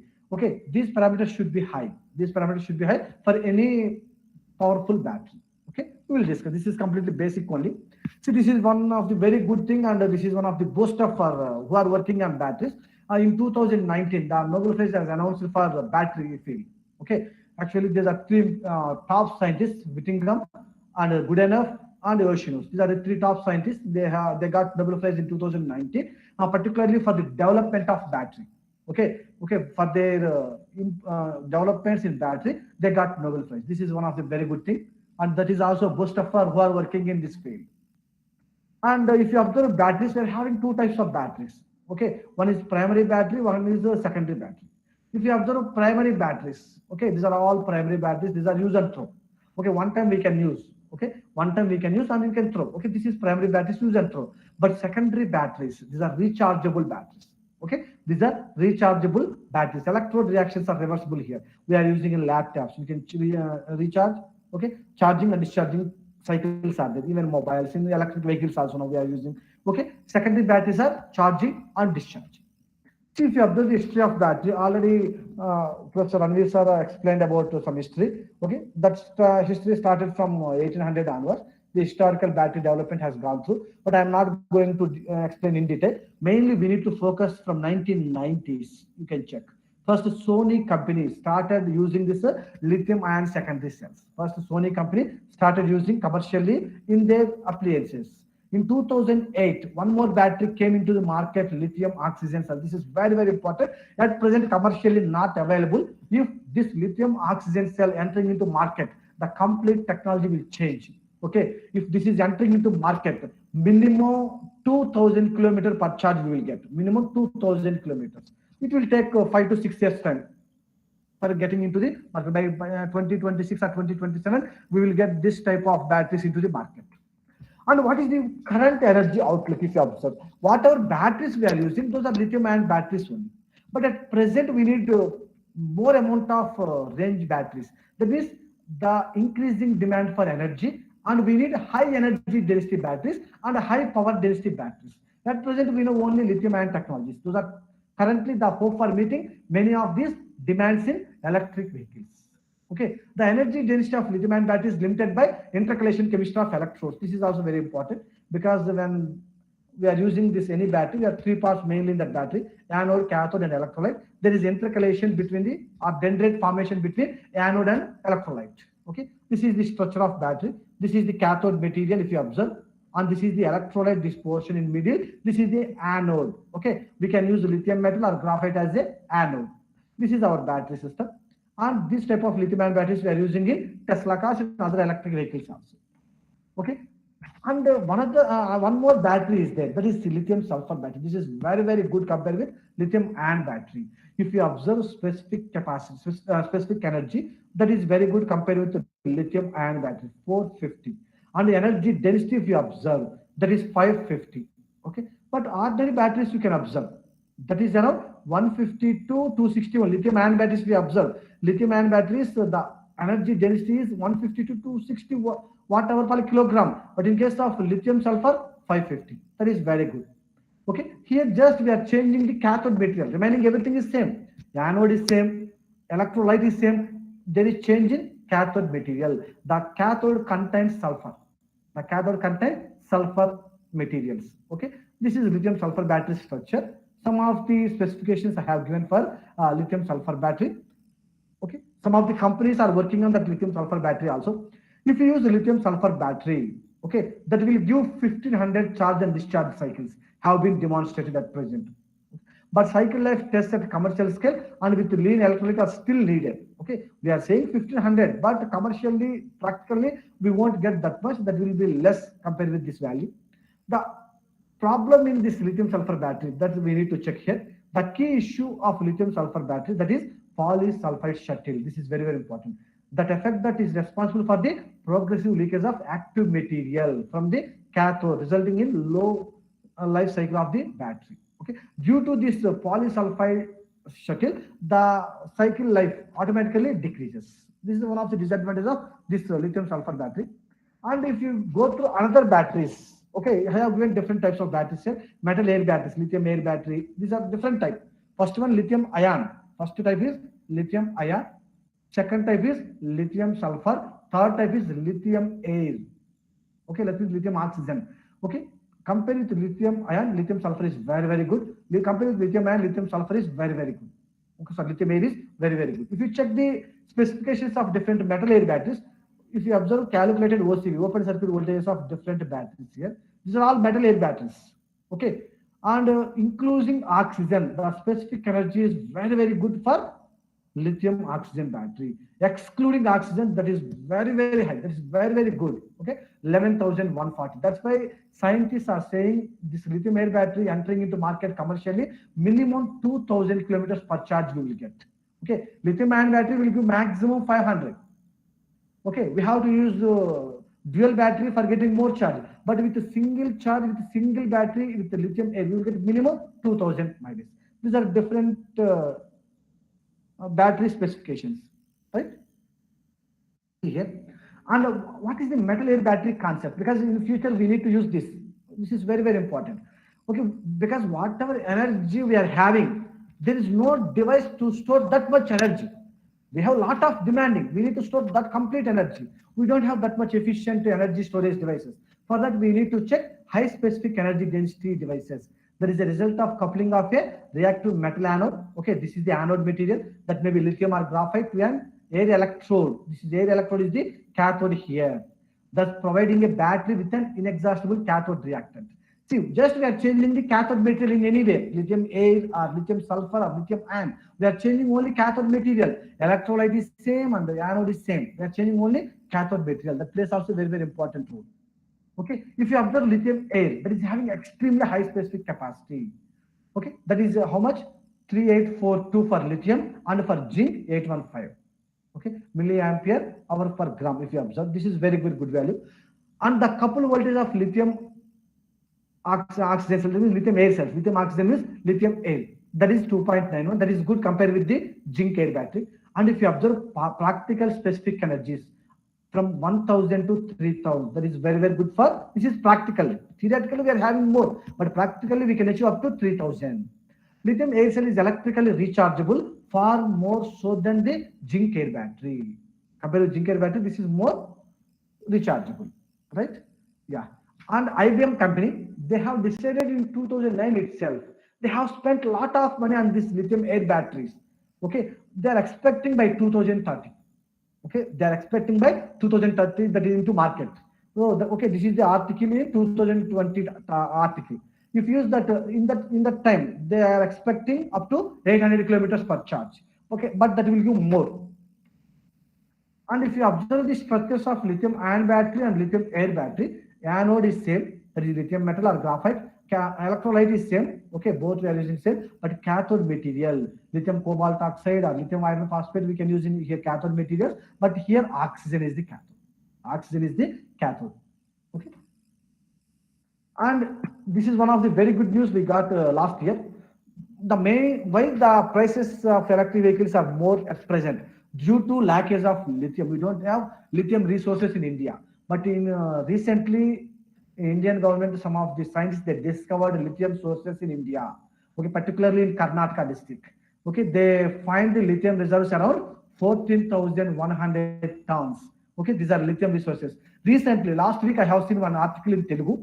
Okay, even in Andhra Pradesh, one district, Anantapuram. In Anantapuram also, they have discovered the lithium resources. That is one of the good news to decrease the prices of lithium. At present, we are importing from China, Chile, South Korea. From that places, we are importing that lithium batteries. Okay, and one more alternative for lithium. Okay, they are having some safety issues with the lithium. If you use lithium ion batteries, there are some safety issues. We will discuss those. And what are the alternative for that lithium? One is the zinc ion. I will discuss different alternatives. One is zinc ion. Already zinc ion batteries already in market in Canada. One of the company already making the zinc ion batteries. The company name is Silent Energy in Canada. The founder Ryan Brown. Okay, already that company they have started making zinc ion batteries commercially in place of lithium ion because due to some safety issues in lithium ion. Okay, and this is one of the very good news we have seen recently. Okay, Mukesh Ambani. This is very good news for India. Okay, they are also searching for alternatives. He is focusing on sodium ion. He is ready to spend 25,000 crores on sodium ion battery industry. Collaboration with UK. Collaboration with UK. Okay, around 25,000 crores invest on the sodium ion battery, and he is going to invest 75,000 crores on green energy, on solar, or wind industry. He is going to spend around total 1 lakh crore. Okay, this is very good thing. in India, he is planning to start sodium ion battery because sodium is most abundant in India. Sodium is most abundant in India. Okay, once this sodium entering into market, the vehicle prices reduces a lot. Okay, right. This sodium ion battery plant he is planning. And aluminum air battery, one more alternative for that is aluminum air battery. Actually, Indian Oil Corporation, IOC, okay, last year they have announced they are planning to make aluminum air battery. This is today's news. You can observe here. Today only I have downloaded this news in Telugu. Here, 3 minutes charging. The charging in 3 minutes only, and the range is 500 kilometers. Within 3 minutes, we can charge. We can travel 500 kilometers with the aluminum air battery only. This is today's newspaper clip. He is the executive director of IOC, Indian Oil Corporation from Andhra Pradesh and Telangana. Okay, they are planning to make aluminum air battery. Already this aluminum air battery, okay, they already constructed, already made in Israel. This Indian Oil Corporation, they have collaboration with Israel. They have collaboration with Israel. Okay, already the testing is going on in Israel. Okay, once the test success, then automatically this aluminum air battery entering into India because we are having lot of aluminum resources. Okay, we are having lot of sodium resources. We are having lot of zinc resources, but lithium we don't have that much. Okay, recently we have found. Okay, but for extracting that one, purifying that one, making into battery, that will take time. And one more thing is safety also. With lithium, there is a safety issues. Okay, but with aluminum and sodium, we can reduce that safety issues. If you use aluminum air battery, that is very, very simple. You can read this one. Even 10th class student also can understand how the battery will give energy to vehicles. Aluminum take the air from the atmosphere. That will give power. Whatever aluminum we are using, air aluminum battery, okay, that aluminum take the air from atmosphere, that will give power. See, aluminum air batteries are inexpensive because more abundant in earth in India. Okay, lightweight, powerful source of energy. The formula is quite simple. Aluminum plus air, that will give power. That means a reaction of oxygen and aluminum in the air that creates electricity and leads to a charge that can be used. It's very simple formula. Okay, very simple formula. Even lithium air also same thing, but lithium is very reactive in open atmosphere. That's a little bit dangerous. Safety issue is there. But the zinc air battery is also good. Okay, and the sodium air battery also will come in future. Sodium air battery also will come in future. Right? These are the different batteries we are having. Okay, some more batteries I am going to discuss. This is the structure of what is an aluminum battery. Whatever I discussed, the same thing I have given here. Okay, the air taken by aluminum that is converting into aluminum hydroxide. In this chemical reaction, electrons are released. Okay, which is nothing but energy or electricity. Very simple process. How does it work? If you take aluminum battery, how does it work? It's very simple process. The air from the atmosphere gets stuck into the air cathode system, which contains a catalyst. That the cathode material having catalyst. That oxygen gets separated from the air and reacts with water to generate hydroxide. Remember one more point here. The electrolyte is water here. Remember, this is very, very good thing for us. Okay, if you use water as the electrolyte material, we have enough water in India. Okay, then automatically the cost decreasing very, very low. Okay, here we are not using any polymer electrolyte, we are not using any other electrolyte, only water itself electrolyte here. At the anode, which is made of pure virgin aluminum plate, the ionic oxygen reacts with aluminum positive ions, and that will give aluminum hydroxide. From that reaction, we are getting the electrons. That electrons will give the energy. Very simple formula, this aluminum air battery. Okay, this is on the research stage only. In future, we will get as soon as possible. Okay, and whatever the other batteries on the race, one is the cobalt-free batteries. See, whatever batteries we are using nowadays, we are talking about lithium-ion battery. In lithium-ion battery, the cathode material is lithium cobalt oxide only. Lithium cobalt oxide. Because lithium cobalt is expensive, we don't have in India. Okay, that means we need to go for cobalt-free batteries. Now we are hearing lithium phosphate batteries. Lithium phosphate batteries. That means we can replace this lithium cobalt oxide by lithium phosphate battery. If you replace this one by lithium phosphate battery, that will give more cycling capacity, more range that will give, more charging, more range that will give. Okay, already Chinese companies, okay, Chinese company Salt is manufacturing cobalt-free batteries for the EV market. They claim a higher energy density, resulting in a range up to 500 miles. That means 800 kilometers per charge. Okay, with this cobalt, 89% nickel as well as aluminum and manganese. We are going to replace in place of cobalt, nickel as well as aluminum or manganese. Because the reason is cobalt is rare and expensive. Cobalt is rare and expensive. Right. And another battery is seawater batteries. This is also one of the interesting topic. Okay, seawater batteries. See that IBM company doing research on that. IBM research has discovered a new battery chemistry that is free of heavy metals and can outperform lithium-ion batteries. Okay, those we can call seawater batteries. This is one of the battery. We are having a lot of batteries, and one is sand battery. University of California doing research on this sand battery. We are having some more advantages by using sand batteries because sodium ion battery, where we get the sodium from the sand only. Okay, Mukesh Ambani is going to establish that sodium ion battery industry in Gujarat. Okay, and the main thing is solid state battery. Toyota company is using solid state battery. Particularly, they are trying to use sulfide superanic. I discussed about lithium sulfur battery. They are trying to use this lithium sulfur battery by Toyota company. Okay, they are using now the solid state batteries. These are the different types of batteries. Okay, these are the different types of batteries. And if you observe the gravimetric energy density of different batteries, which one having more lithium oxygen only? Which one having more lithium oxygen? If you observe practically, that is giving 1700, okay, watt-hour per kg. In theoretically, we are getting more than that. Theoretically, that is more than that, but practically, that is important. 700, that is very good thing. If you observe lithium ion, that is only 170. See, if you compare this 170 and 1700, almost 10 times, almost 10 times. If lithium ion battery will give range 200, then lithium air battery will give 2000, approximately 2000. That is very good thing for us in future.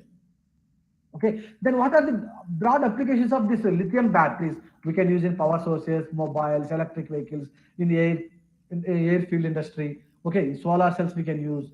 Okay, in our other next generation foldable devices. Okay, we are having different applications of these lithium batteries and other batteries also. Okay, if you observe the charging of lithium ion battery, if you observe the animation, how battery is charging. So that is the charging process of battery. Like that, we can charge the battery. Okay, the electrons are moving from cathode to anode. Okay, this is the cathode. Lithium, we can take any metal. Okay, lithium cobalt oxide, lithium iron phosphate, like that. Anode is a graphite electrolyte, we can take any. Right? If you observe the discharge, how discharge is it? See how the bulb will glow once in discharge. Okay, this is the animation of discharging in any battery.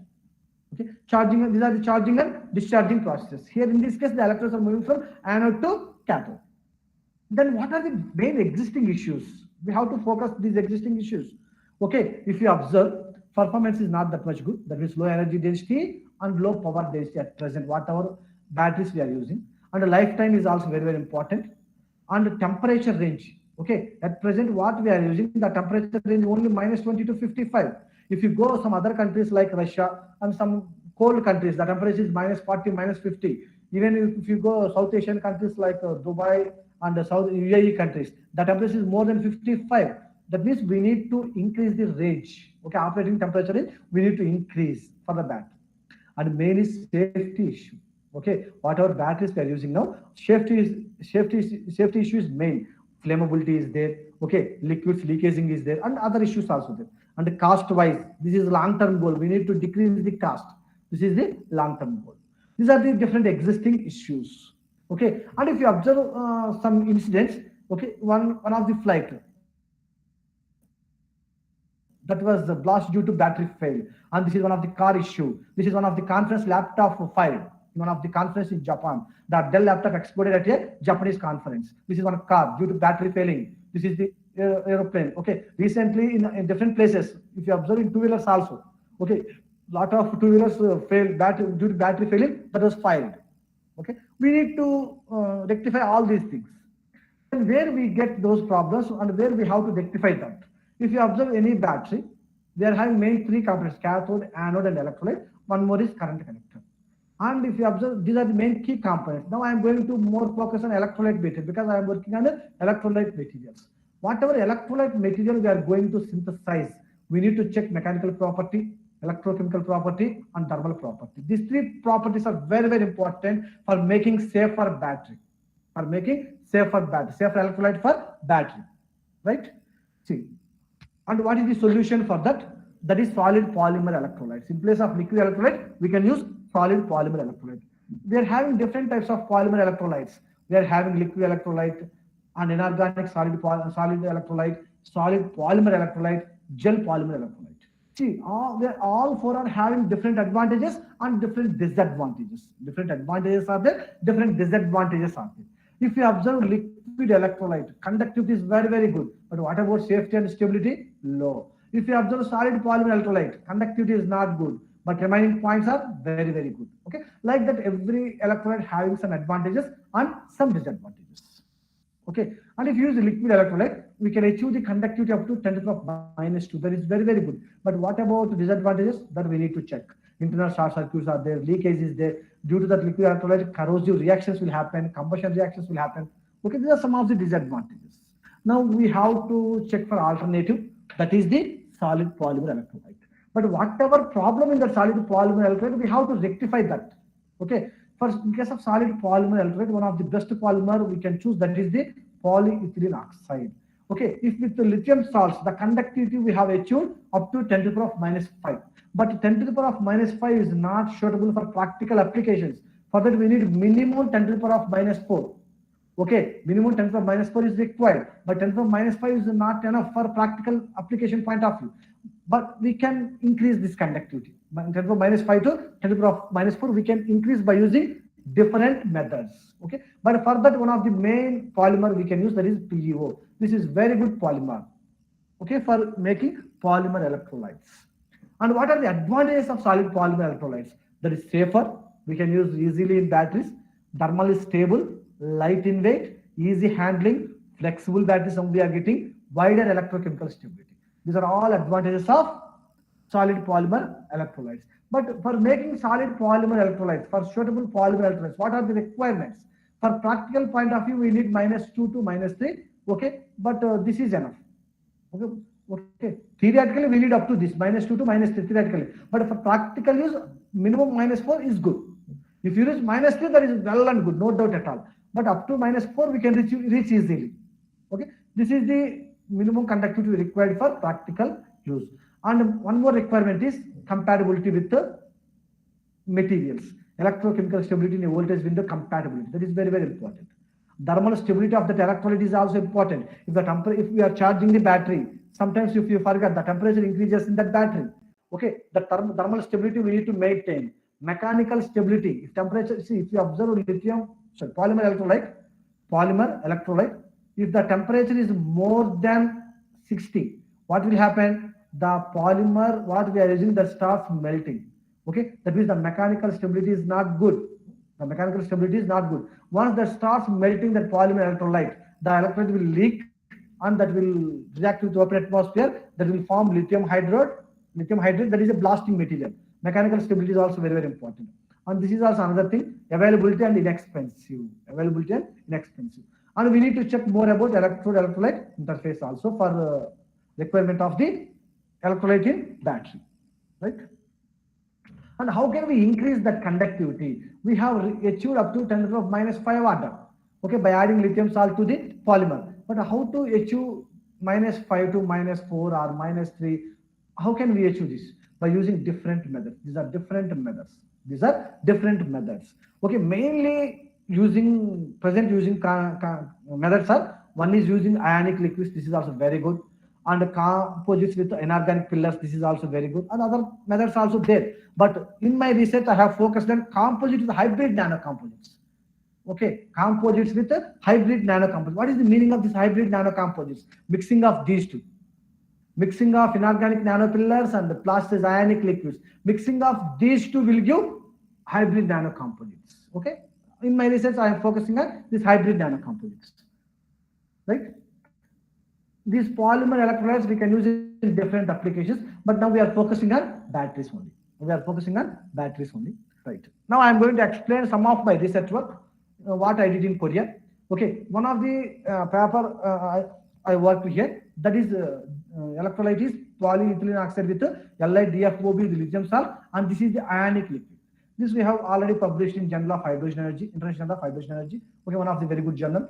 See, if you observe this electrolyte with PeO and lithium salt, whatever conductivity we got, okay, that we have to increase by adding this ionic liquid. We have increased that conductivity, and how that is suitable for our batteries.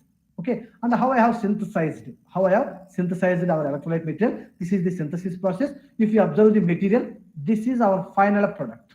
This is solid polymer electrolyte. This is our solid polymer electrolyte. Okay, this is one of the very good element, and we have filed a patent on this. We have filed a patent.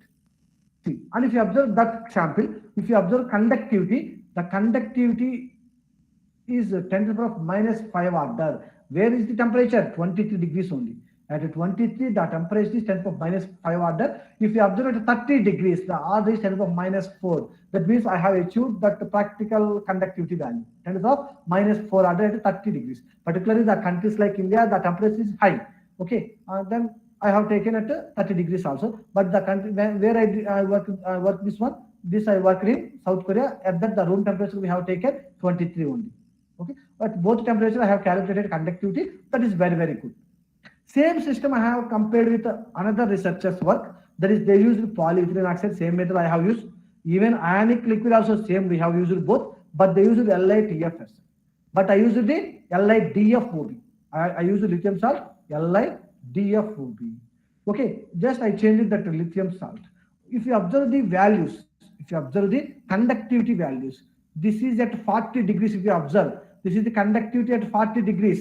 What they got? 8.19 10 to the power of -5. If I used LiDFOB, at 23 degrees itself, I got more than that conductivity. At 30 degrees, I have reached 10 to the power of -4 order. That means the conductivity of my electrolyte material, that is very, very good. Okay, at 40% of ionic liquid. But what is the drawback of this material? What I prepared here, what is the drawback? If you adding ionic liquid, the mechanical stability decreases. That is main drawback. When we are adding this ionic liquid, okay, conductivity will increase, no doubt at all. I got very good conductivity, but I can't use this material in practical purpose. The reason is mechanical stability is not that much good. If you are trying to increase the ionic liquid, that will reduce the mechanical stability. And thermal properties also very good. After adding lithium salt, how the glass transition temperature changes. And after adding ionic liquid, how the glass transition temperature changes. Okay, if you observe the crystallinity, the crystallinity decreases, the amorphous nature increases. That represents the conductivity is increasing. The amorphous nature increases means that will improve the conductivity. After adding LiDFOB, the conductivity increase more. That means the amorphous nature increases here. Okay, glass transition temperature changes. And if you add ionic liquid, that will reduce more crystallinity. Okay, that is only 13.2%. Okay, right. And if you observe battery performance, if it comes to battery performance of this material, okay, battery performance is not that much bad, it's good only. If you observe here, without ionic liquid, you can observe 0% of ionic liquid. The specific capacity I observed here is around 140. The specific capacity around 140 without ionic liquid. After adding ionic liquid, I reached around 160. Okay, that means this is one of the good material. This is also lithium ion battery. Remember, this is not lithium sulfur, not lithium iron. Lithium air battery. This is lithium ion battery. Okay, in lithium ion battery, 160 is good. And if you observe in other samples, okay, what other researchers they done with LiTFS, they got maximum around 130. Okay, 130 or 135. Okay, compare with this 130, 160 is good. Okay, our sample is giving very good specific capacity, right? See, and if you observe this specific capacity with the number of cycles, we check up to 50 cycles only. Okay, in patent point of view, we check up to 1500 cycles. But here I am not going to show that one. Up to 50 cycles, if you observe, with 40% of ionic liquid, that has given very good stability in cycle. Okay, up to 50 cycles, the specific capacity not that much decreased. Okay, the decrease is very less only. Okay, the specific capacity is good after 50 cycles also. Okay, right. Well, now, what are the drawbacks we are facing in this polymer electrolytes or electrolyte materials? If you are trying, see, just now I discussed about ionic liquid. If you are trying to add this ionic liquids or plasticizer to our polymer electrolyte, this will increase the conductivity, no doubt. That will increase the conductivity, no doubt. Then what about mechanical property? that will reduce. Suppose if you add nanoparticles like TiO2 nanoparticles, then what is happening? Mechanical property will increase. Then what about conductivity? That will decrease. Okay, up to certain value that will increase. After that, that will decrease. That means we are trying to increase the both. It's not possible here. Okay, we are trying to increase ionic conductivity, mechanical properties are decreasing. I'm trying to increase mechanical property, ionic conductivity is decreasing. Then what is the alternative for this? I want to increase both properties simultaneously. I want to increase both properties simultaneously. For that, I have chosen one new material that is called PAS. Polyhedral oligomeric cell segregation. This is the hybrid nanoparticle. It's very, very good material. Okay, this is the hybrid nanoparticle. We are having organic and inorganic both structures here. This will increase both mechanical property and ionic conductivity. Okay, polyhedral oligomeric cell segregation. In this structure, inside we are having the inorganic. Okay, outside we are having organic. This organic portion will increase the ionic conductivity. This inorganic portion will increase the mechanical property. We will check the structure of PAS also. Okay, is PAS-based nanomaterials is a solution for above problem? We will check. Because I work in South Korea and I am continuing this work also. I synthesized myself in my lab, PAS polymer I synthesized, PAS lithium salts I synthesized, PAS ionic liquids also I synthesized. By using this, we filed 2 patents. Okay, if you observe the PAS structure, here this group, that is the organic group, that is the outside functional group, that may be methyl, phenyl or H. Inside we are having inorganic core, SiO, Si bonds. SiO, Si bonds, that is inorganic core. That is a nano size. See, you can observe last point, PAS nanostructure having diameters ranging from 1 to 3 nanometers. 1 to 3 nanometers. Outside we are having organic functional groups, inside inorganic. This is the polyhedral oligomeric cell segregation compound. Okay, hybrid nanoparticle we can call. Hybrid nanoparticle. What are the advantages of this? Where we can use? We can use as electrolytes in fuel cells, battery, solar cells, light to electricity or conversion systems. And these are other applications. These are energy devices. That's why I focused here. These are energy devices. Okay, right. And we have published different papers on PAS. Okay, by using this PAS, first I synthesized the PAS polymer. The name of that PAS polymer is PAS polyethylene glycol. This PAS polyethylene glycol, already we know polyethylene glycol, PEG. Okay, but I synthesized PAS PEG. Okay, this is now acting as a new nanopolymer. We have published in different journals with the PAS PEG. Right. How can we synthesize? The reaction mechanism I have given here. First, what we have to take? We have to take one PAS compound. We have to do some reactions. Okay. Finally, we are getting the PAS PEG. Okay. This is some PEG. This is some PEG. This is PAS material. After this reaction, that will give PAS PEG. Okay. Whatever functional groups are there, that we are replacing those functional groups only. Whatever PEG we are taking, this is a PAS material. The functional groups are replaced by PEG. Then we are getting PAS PEG with the different molecular weights. Okay, I have synthesized 3 types of PAS PEGs. One is molecular weight 44, 13, and 4. Sorry, I have synthesized all these 3, and I compared with the pure PEO, all the TG values. If you observe how the TG, glass transition temperature, decreases. Right? These are the glass transition temperature values of PEO to PAS PEG 44, and you can observe the melting points. If you observe this, the melting point of PAS PEG 4 is no way. The reason is this is a liquid. Even PAS PEG also looks like liquid only. That looks like liquid, and crystallinity you can observe. Right? And if you observe the crystallinity and the glass transition temperature with respect to different materials, okay, I'm not going to focus much here. See, and what is the effect of this PAS PEG on PEO lithium salt system? We have published different papers on these systems. See, I have synthesized. Okay, this is our electrolyte material using PAS PEG polymer. After adding PAS PEG, I use a PEO. Okay, for that I added lithium salt.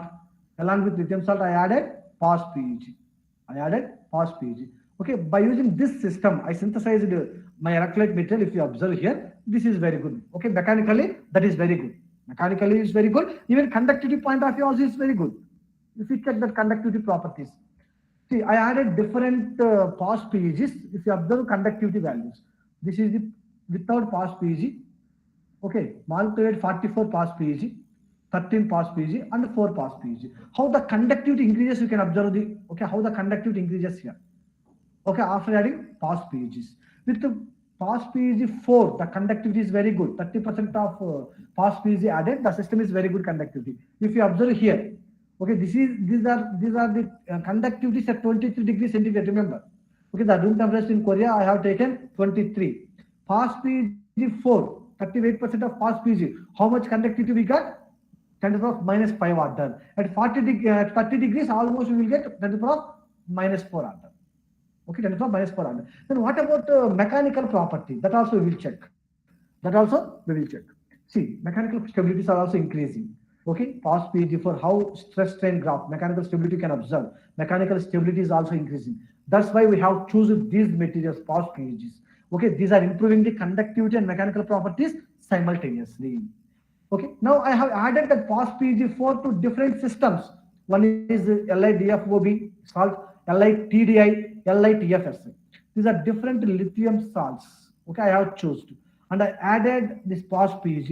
If you observe the conductivities, kind of -5 order, -5 order, -5 order. This temperature at 23. At 30 degrees, I have reached -4 order. Okay, even mechanical properties also very good. Mechanical properties also very good. And you can observe the thermal stability. If you observe thermal stability after adding this pass PEG, see how the glass transition temperature changes. This is for LiTDI, this is for LiDFOB, this is for LiTFS. How the glass transition temperature changes, and what about this crystallinity? See, the crystallinity decreases and amorphous nature increases. Okay, these are the parameters I have given. And what about battery performance? Okay, after completing this system, I have checked with battery performance, but I use it that time lithium cobalt oxide. Okay, the electrode is cathode is lithium cobalt oxide. See, if you observe with this system, the cyclic performance is very, very good, no doubt at all. If you observe this one, in the last system, we checked that with ionic liquid, we got 160, that is the specific capacity. With the pass PG, you can observe it's around 190. The specific capacity is 190. This is very, very good. Okay, this is very, very good system. Up to 50 cycles, you can observe the cycle with the cycle number. The specific capacity is almost stable, not decreasing much. Not decreasing much. Okay, the specific capacity is good. If you with different C rates, okay, the performance is also good. Mainly, we need to check the specific capacity. How much we are getting the specific capacity. This is at first cycle. And after some cycles, how that specific capacity changing. These two parameters are very, very important. Okay, right. With the another system, this is another scientist, they have made this material with pass materials only. With the pass only. See, just they use pass PEG. Pass PEG plus LiTFSA. LiTFSA.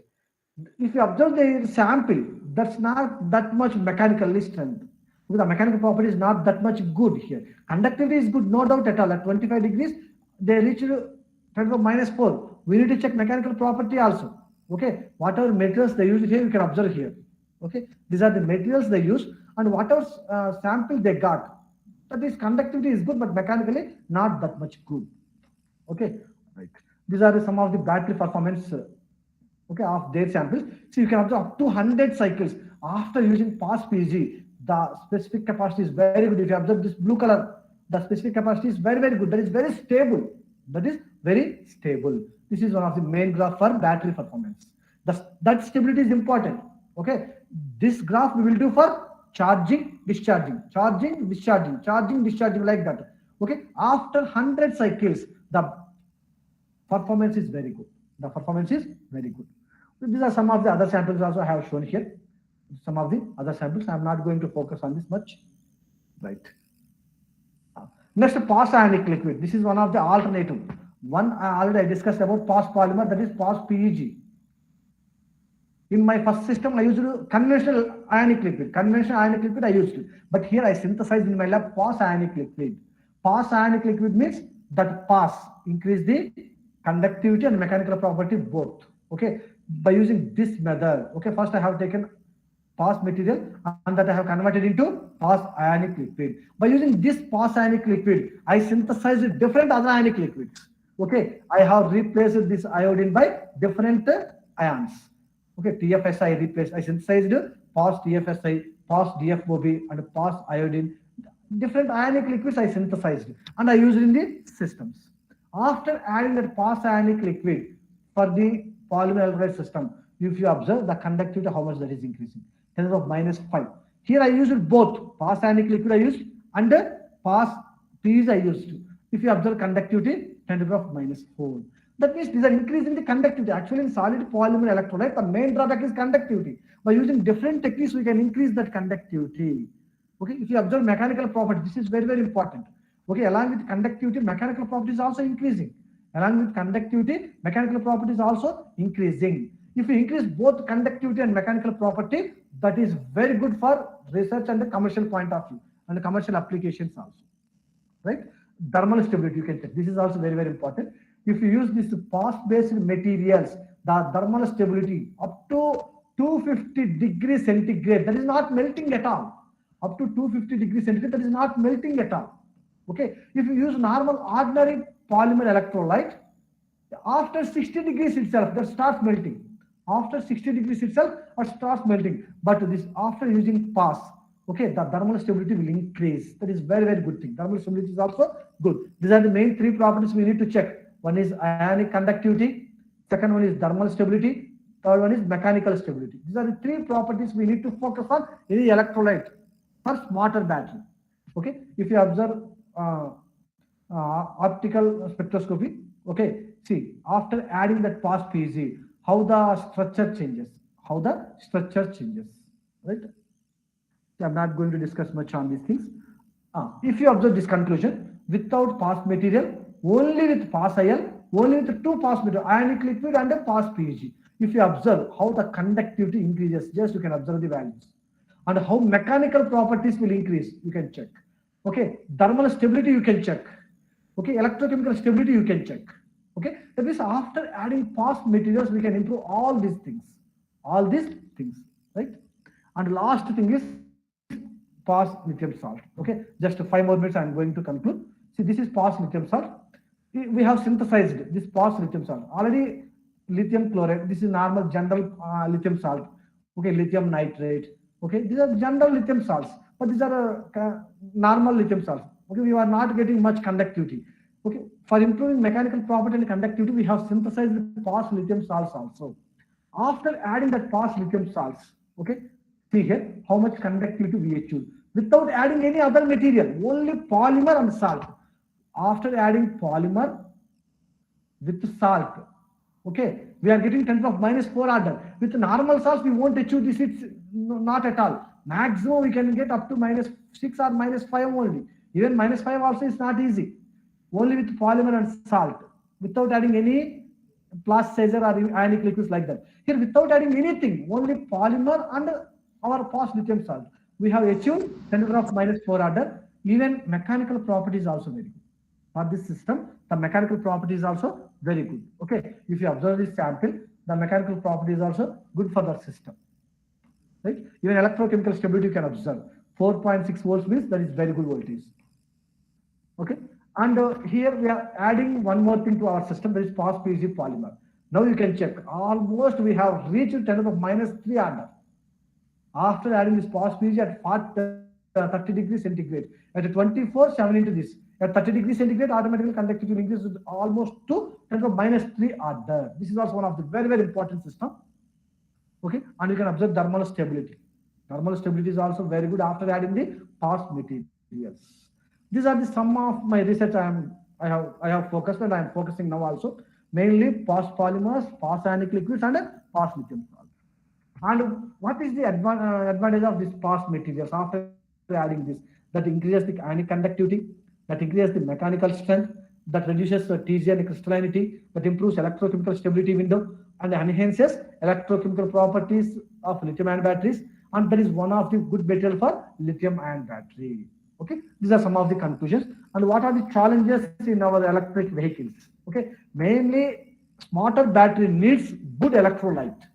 Smarter battery needs very good electrolyte and very good electrodes. These 3 parts are very, very important.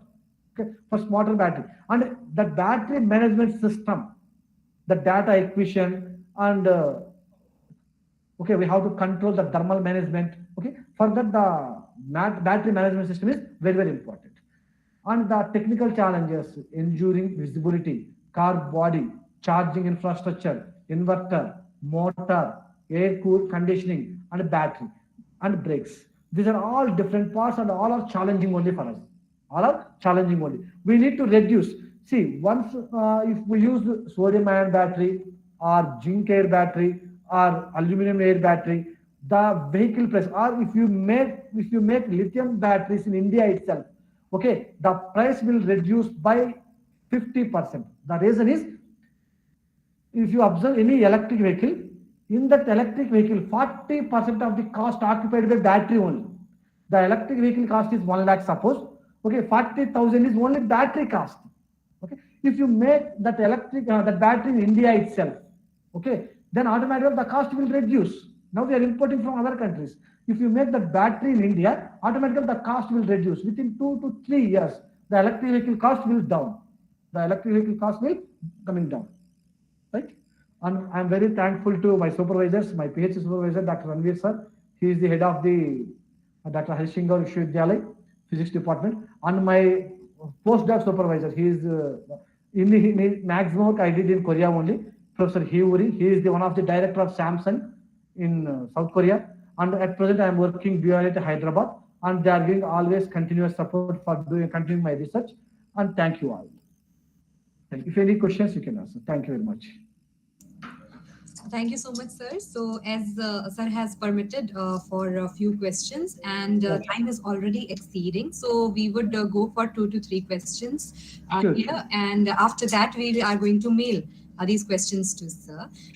So, sir, the first question that has been asked by Mr. Ram is, can you please tell what are the difficulties that are being faced till now in fabrication of well sophisticated batteries?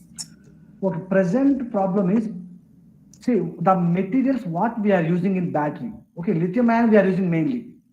Lithium ion we are using. That lithium is not available in India. That is one of the biggest problem for us.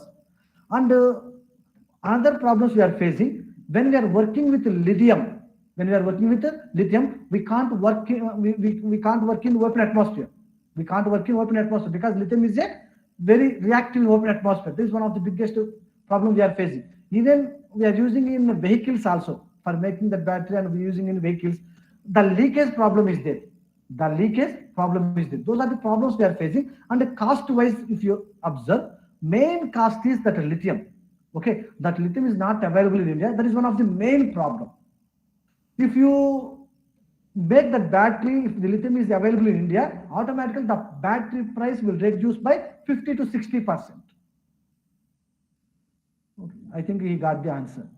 Thank you so much, sir. And there is another question that is from Mr.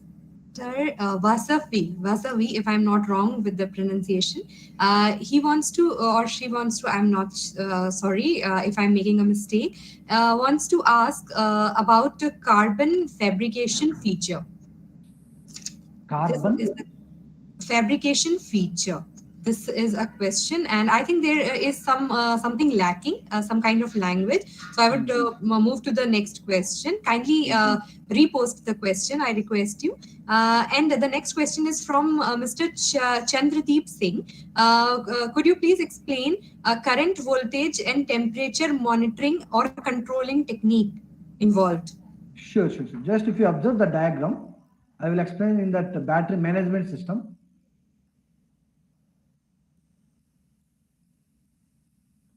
See, actually in this battery management system, see the current voltage temperature. See here, data acquisition means whatever battery we are using, how much current is entering, how much current is coming out. That we have to monitor. Here actually these readings, current, voltage, temperature, all these 3 things We have to monitor always. For monitoring that, we are using electrical controllers. Manually, we can't monitor. Manually, we can't monitor. For safety point of view, that data acquisition is very, very important, that we have to control by using electric controller only. Okay, that electric controller, we are monitoring all these values, how much current is coming, how much current is going out. Okay, even voltage, how much voltage we are using at that stage, but at that point of time, the data acquisition time to time is very, very important.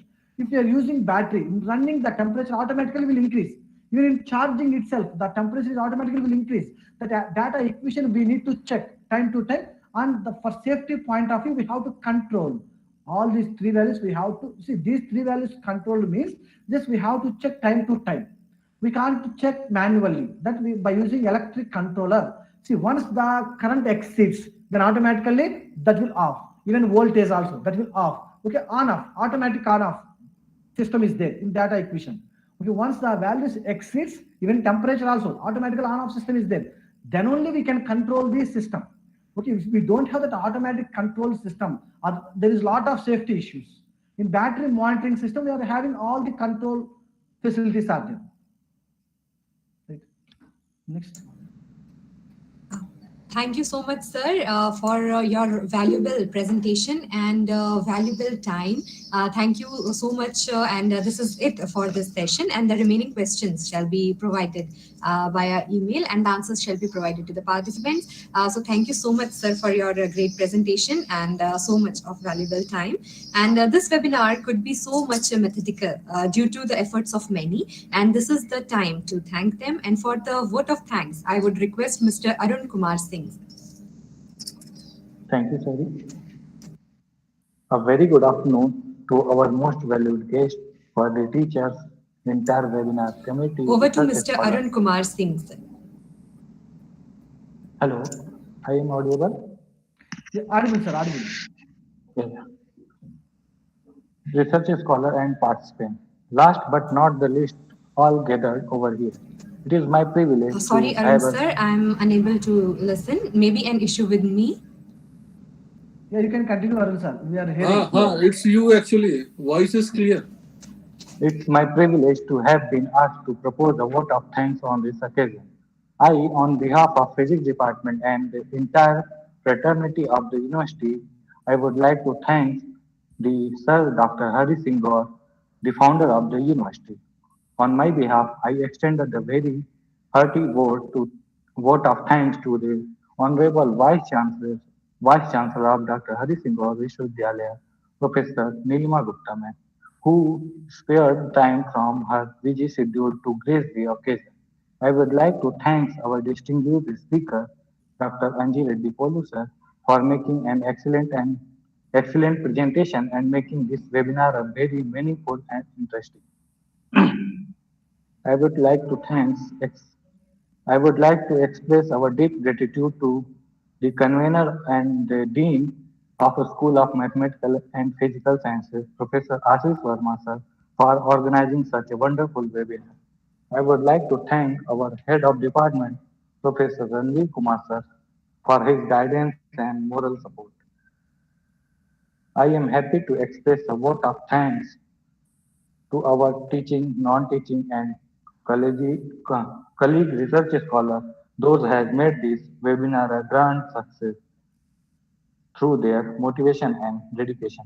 Finally, I thank the wonderful participants who have turned up such a great number, not only from our university, rather than our university also, and colleges also.